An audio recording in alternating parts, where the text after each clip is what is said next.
when we know we've only got so many hours in a given week to be able to dedicate to our business, we've got to be strategic around the yeses and the nos. There's always a cost to saying yes. And in the hours you've got to make sure you're strategic in what you're saying yes to and what you're saying no to.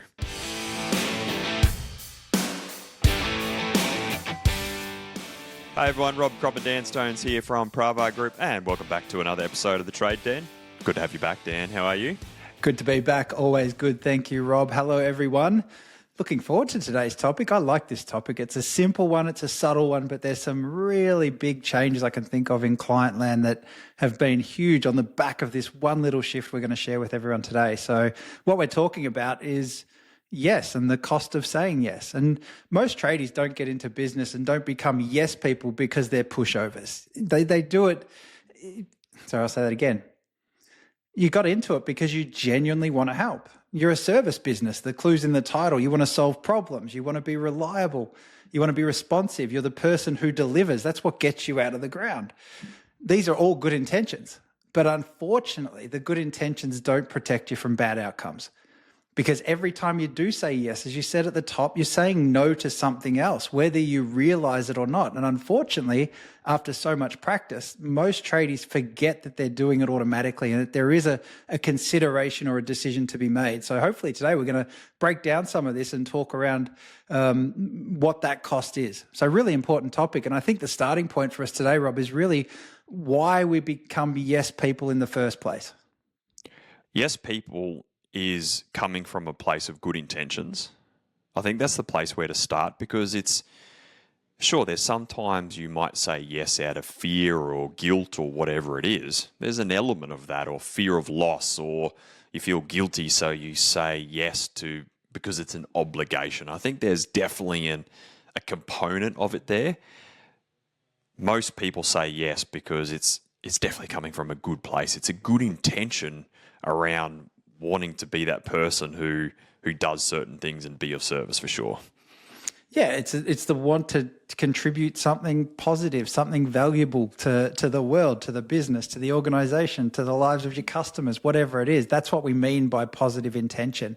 And it's literally what tradies are trained to do from the time they start their apprenticeship.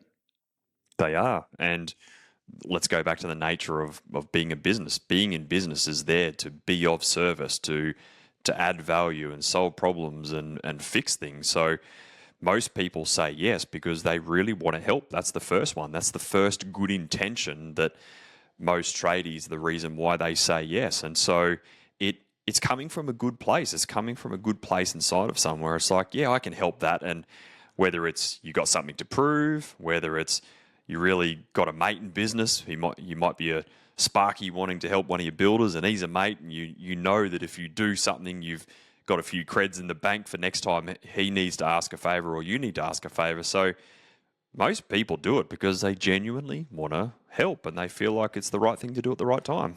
Yeah, so for the first, let's call it 10 years, your apprenticeship plus a couple of years just doing what you do. Before you start the business, you've grooved that so many times out of a desire to help. The next thing then is it carries on because you start your own business, you become a business owner and you want to make progress in your business. And how do you do that? You've got to start growing. You've got to start saying yes to a few things. That if you want to grow and progress your business, yes is a big component of that, especially in early days. It is. You say yes to that job, yes to that customer, yes to that bit of work. And deep down, you're like, oh, I know this has got red flags or things all, scars all attached to it. I don't want to be able to take it on, but you know deep down you probably shouldn't. But you say yes anyway because you're unsure about your pipeline, you're unsure about where your next customer's coming from, you're unsure around where the next job's going to land. And some people build their reputation off just saying yes and working out later. And that might be a good value proposition to get a business out of the ground, but it's not always a great value proposition to be a yes to all people over a period of time. Yeah, absolutely. The other one that we're going to talk to now, this is more on that sort of the fear side, but letting people down, and it's huge. I was going to say our fear of letting people down, which is what it is, but saying no is it's almost like it feels like we're failing someone or we're betraying someone by saying no. And that's another reason why we say yes, because there's a pain that people carry with saying that. There is. It's easier to say yes. Like, let's just face it. It's easier. Like, if you're like, hey, Rob, can you do this? And can you get this job done? Or, hey, Rob, can you get your boys to stick around on that job and just do this little bit of extra work? And you know deep down that you've got a jam-packed schedule and you need to be able to move your team onto another job or another area. And you know deep down you can't do it. But sometimes you don't want to have the difficult conversation, or you don't want to be the bad guy who says, no, we can't do that right now, because that is sometimes a harder conversation, which people feel uncomfortable doing. And so people just say, yeah, we can do that. But that comes with a cost. It comes with an expense. It comes with minimizing yourself and your own team and where you're trying to go just to please and people please other people. Yeah, absolutely. And as we look at this, I can hear people listening to this now, and they're like, "Well, hang on, what's the problem there? I'm helping. I'm making progress in my business. I'm not letting people down."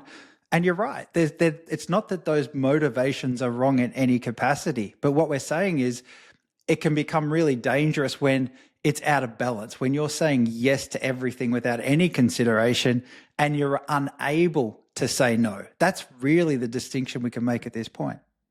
Because there is a cost. There is literally a hidden cost to saying yes. And that's what the essence of this episode is about, is that when you say yes to something, it comes at the expense of a number of things, which we'll talk about now. But most people don't weigh up the other side of the equation when they say yes. They just say yes and work it out later without really understanding deep down what those implications are. Yeah, well, let's keep going. Let's talk about those implications. The first one, probably the biggest one, and I know we're both aligned on this, but the first cost is time. Yeah, your time, especially as a business owner, when you're in that position where you've got a certain amount of time that you're willing to dedicate to your business. And we always say, you've heard it, say it numerous times on episodes where it's like, time's not your problem. The thing, you can't manage time. It's the important thing is you've got to have the right priorities in the time that you've got. And you've got to remember that when you say yes to something, you're then adding that to your plate. You're adding that to your task list. And unless that is a higher priority of other things you got on your list, what most people do is just keep stacking more and more and more onto their list, and they wonder why they feel like they're not progressing, or they wonder why they feel like their task list is never getting any smaller. So time becomes an issue because you're literally just saying yes to everything to people please, or whatever the reason is why you're saying yes, and it comes with a cost at your time that you don't have to spend with family, time you don't have to work on sales, time you don't have to work on your business because you're too busy filling your plate with other people's priorities in that time you got. Yeah, and not just priority, I think urgencies. It's usually the things that get filled in, those gap fillers are all tied up with urgency. So urgent jobs that we take on and say yes to, I'll quickly fit that in. And you think that, but then if you really thought it through the other side, the cost of it, it's huge. So let's keep building on this idea. The other one then becomes energy. Like you said, you stack so much on your plate, you're running through a to-do list that never ends. Everything's urgent. Just talking about it, I can feel getting tense. Like there's that anxiety around, how am I going to get through it? I feel absolutely busted. This is stressful. I'm overwhelmed. These emotions, your energy is really impacted. And when you say yes to something, you're investing not just time, but energy. It's real. It is. And energy and time are somewhat connected, because when you keep saying yes to something, you just keep stacking and adding and adding and adding to your plate. And you wonder why. No wonder why business owners go from work 50, 60, 70, 80-hour weeks, and that leads to burnout. And the reason why burnout exists is because you're trying to wear all the hats in the business, you're doing multiple roles, you're saying yes to everything, and you're doing things at the expense of your own health and well-being. And no wonder so many tradies are worn out, burnt out, don't see their family, got mental health issues, overweight, lack the energy and drive to get things done. And those things are just symptoms of you being a people pleaser or a yes man. And if you can change your relationship with this yes-no equation, you might find that you start saying no to certain things or push back on elements, and you've got more time, you've got more energy, because you've got a spine and you're willing to be able to stand on your own 2 feet rather than be pushed around. Yeah, I love it. Absolutely. The next one we want to talk about is resources, or more specifically money. Like there's always that cost. If I say yes to this, we can think my mind's racing already in terms of examples, but money's another one, right? It is. If you say, you got to remember that based on the size of the team that you've only got a certain amount of capacity of work that you can get done in any given month.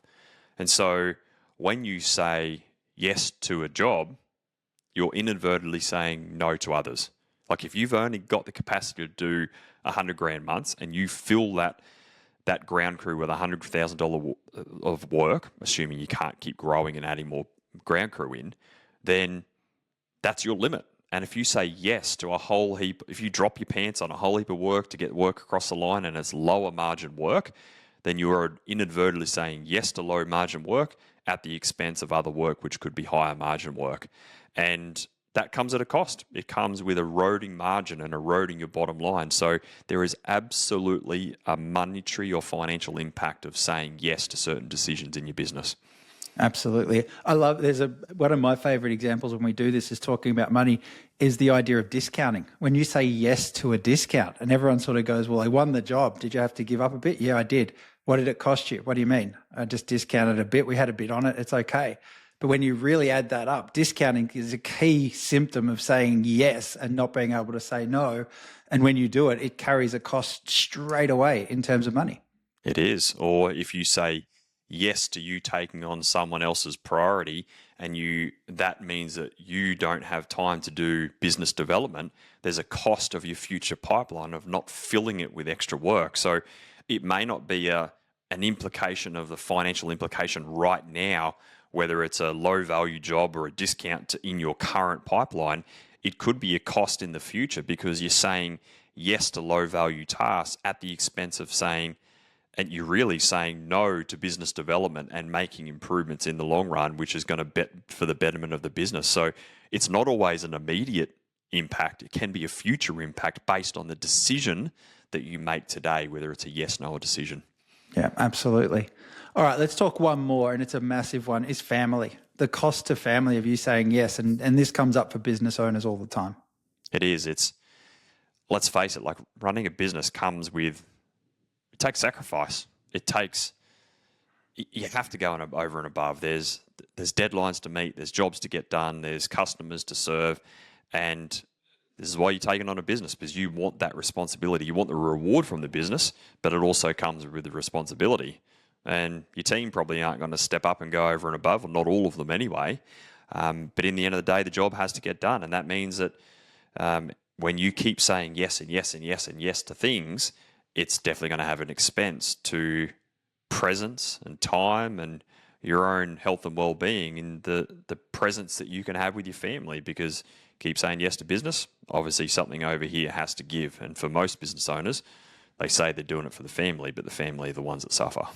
Yeah, absolutely. And it's that idea, like you think about it on a weekend, just saying yes to that extra bit of shift, that extra bit of work. What are you saying no to? Well, you're not at the footy game, you're not at the dance recital, you're not at those things. And guaranteed your child's not going to turn around and go, hey, Dad, was that a really cool job? That was amazing that you did that. They're just going to remember the fact that you weren't there.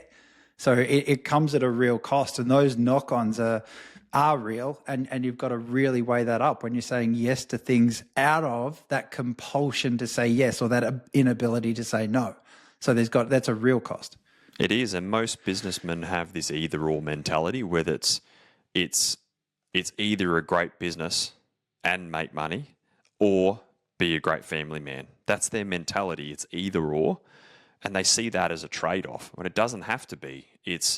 That's what the essence of this episode is all about. You don't have to choose business or family or business. It's not an either-or mentality. You can have both. It's an and equation, business and family. But to be able to have both, you've got to be wary around what you do say yes to and what you do say no to.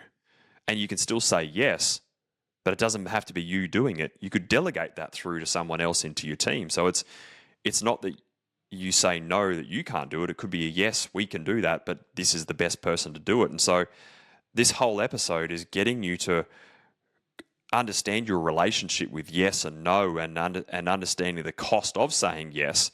But it's also about seeing the equation that it's not an either-or mentality. You can have both, But the ability to have both comes down to your ability to know what to say yes to and what to strategically say no to, because you're trying to protect where you're trying to go. Yeah, well said. And I think the next part of this becomes that most of this happens without business owners even being aware that they're making this trade-off. It's not a conscious thing that happens. It's sort of in the moment. It's the momentum of it all. It's such a snap reactive way of living to be a yes man all the time. And it becomes a habit, it becomes a groove, and it becomes what we call in coaching a pattern. And it's a pattern we need to learn how to break. So let's talk through the way to do this. And we've said it a couple of times, but let's be really clear. The way to break that pattern is to have the presence of mind to be able to stop and ask yourself a simple question. And that is, if I say yes to this, what am I saying no to? So ask yourself a question before answering the question, if you like, because that forces you to at least consider or see the trade-off that's being made. The great examples of that is, if I say yes to this low margin job, what I'm really saying is no to a profitable job. If I'm saying yes to be on the tools this work, you're saying no to the back-end organisation in the office and the time to work on the business improving it. So every yes has a trade-off to a no. And when we know we've only got so many hours in a given week to be able to dedicate to our business, we've got to be strategic around the yeses and the nos. And that's the key point here. And this is the reframe that we're trying to get across here, is that there's always a cost to saying yes. And in the hours you've got to make sure you're strategic in what you're saying yes to and what you're saying no to. Yeah, I love that. And I think that's the clarity. I mean, the question, when you ask that question, what am I saying no to? It doesn't mean that we're trying to get you to say no. It doesn't mean that you should always say no, just as in you shouldn't always say yes. You've got to consider the trade-off and make it. And sometimes that trade-off's worth it. Sometimes, like you said before, shit goes sideways. You've got to step in. There's things you have to do that you might not want to do. But sometimes what's urgent needs to be done in that moment. So I think now it's about learning to make it a choice rather than a reflex action that you're taking. Correct. And in when you're looking at your pipeline, for example, it's like, you know what, I know that job's lower than our margin target, but I know that we've got a hole in our pipeline and we got to say yes to that. We got to fill that hole in that pipeline, and I'm strategically going to say yes to that. But I've got to accept that this month's profitability is going to be less because I know that that's the implications of saying yes to that. Or it could be that a builder's really pushing you to be able to hit a stage claim and a completion of this job, and they're really pushing that, and you know that they're a builder you really got to look after. So you might go, all right, mate, we'll get in there and get this done. And you're saying yes to that, but you understand the implications where you're going to have to juggle things around and move this around and have conversations with other builders' work to be able to appease them and keep them happy. But you're doing it because you're being strategic, not coming from a place of guilt or fear or trying to be a people pleaser. That's the difference here. It's strategic yes versus fear, guilt, or people pleasing. And if you can get the distinction between the two, it elevates your level of leadership because it's strategic thinking, not lower level leadership that serves no one. Yeah, and if you extend that out, exactly what you just said, you're taking back control of your time, you're taking back control of your energy, you're taking back control of the resources, the money that you're making, you're taking back control of how your family runs. All of that is as a result of getting this equation rebalanced. So, challenge this week on the back of all of this. At least once, if not more, what we want you to do is before you say yes to anything, ask yourself that one question. And it might be worth having it written down on a sticky note on your phone, whatever it is, to remind you to ask it, because in the heat of the moment, it's a lot different. But the question is, if I say yes to this, what am I saying no to? Write it down, be specific, and then decide if that trade-off is worth it. Make it a conscious decision. If it's not, give yourself permission to say no. Give yourself permission to say no. The business will survive. The family's going to notice. And you'll start to see that building a business is possible in a sense, like you said before, that it's an and, not an or equation. But it all comes from this one little exercise. So give yourself the gift of having that ability to see a clear choice, determine the trade-off, and then make your decision, as opposed to just reacting blindly and walking yourself into exhaustion from trying to do everything or please everyone. If you're tired of saying yes to everything and feeling like you've got nothing left for yourself or your family, and you know that it's time for a different approach, then book a free discovery call at strategysession.com.au and let's work out how to build a business that doesn't demand every hour that you've got. Because success isn't about how much you can handle, it's about building something sustainable that gives you the life that you actually want to be able to live and the business that you want to be able to build as well. Hopefully you've enjoyed today's episode. Get stuck into the challenge. And remember, if you say yes to something, there's always a hidden cost on the other side of the equation. Until next week, take care. See you soon.